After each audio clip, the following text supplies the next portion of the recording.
এক নম্বর হাদিস শরীফ আকলিল জিরাকা ইয়াফিকাল আমালুল কলিল। হাদিস শরীফের অর্থ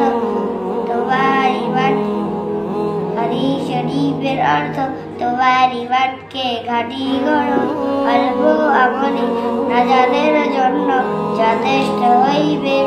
হাদিস শরীফ খায়রুকুম মান তাআল্লামাল কুরআনা ওয়া আল্লামা। হাদিস শরীফের অর্থ তোমাদের মধ্যে সর্বোত্তম ওই ব্যক্তি যিনি কোরআন হাদিস শিক্ষা করেন এবং অপরকে শিক্ষা দেন।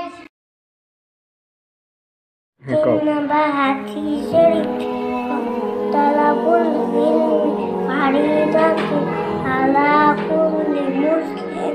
হাদিস শরীফের অর্থ দিনের তলব করা প্রত্যেক মুসলমানের ফরজ।